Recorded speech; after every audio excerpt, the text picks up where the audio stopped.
I'm going to just do a special taping.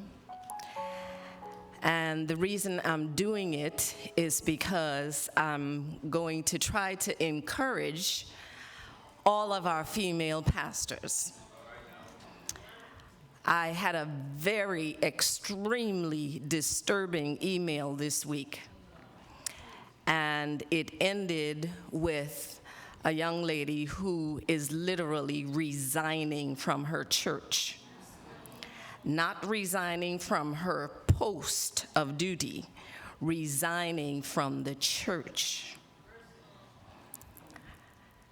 And so I'm going to take just a few minutes, if you would indulge me, just to encourage our female pastors and those who are feeling a call to ministry.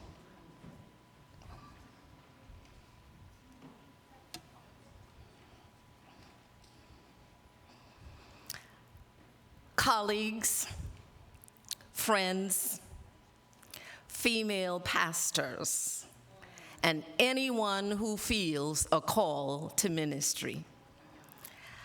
I just want to share with you a quick, encouraging word today. And it comes directly from my Bible. Max Lucado wrote a devotion that was placed in my Bible just for this time. And I just want to read it for you. He says, "When God doesn't do what you want him to do, it's not easy. It never has been, and it never will be. But faith is a conviction that God knows more than we do about this life, and he promises to get us through any trial. Remember that disappointment is caused by unmet expectations. Disappointment, however, is cured by revamped expectations." There's a little story about a fellow who went to a pet store to search for a singing parakeet. Since he was a bachelor and his house was too quiet, the store owner had just the right bird for him. He bought it, and the next day when he came home, his house was full of music. He went to the cage to feed the bird and noticed for the first time that the parakeet had only one leg. He felt cheated. He was sold a one-legged bird, so he called to complain. "What do you want?" the store owner responded. "A bird who can sing or a bird who can dance?" And sometimes we feel like we have been cheated, like we have been sold a one-legged bird. But today I pray that that bird still sings in the cage. I pray that he sings so that you can hear that God is still in control. I pray that that bird sings and you can hear that it's not over until God says it's over.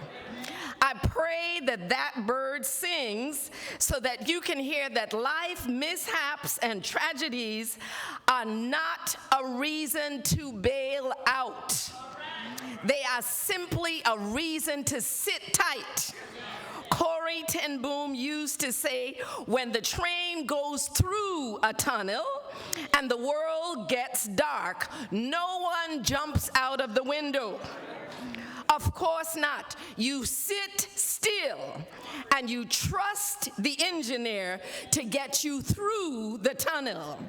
So the next time, ladies, that you might be disappointed, this will not be the last time. Don't panic. Don't jump out. Don't give up. Just be patient and let God remind you that He is still in control. The scripture says, you have not chosen me, but I have chosen you, and I have ordained you. The scripture says, I have ordained you so that you can bear fruit and that your fruit will remain. Ladies, this is not the time to get distracted. This is not the time to get off course. This is not the time to lose your focus. We got a work to do for the Lord. Be encouraged, my sisters. God is in control. God bless you.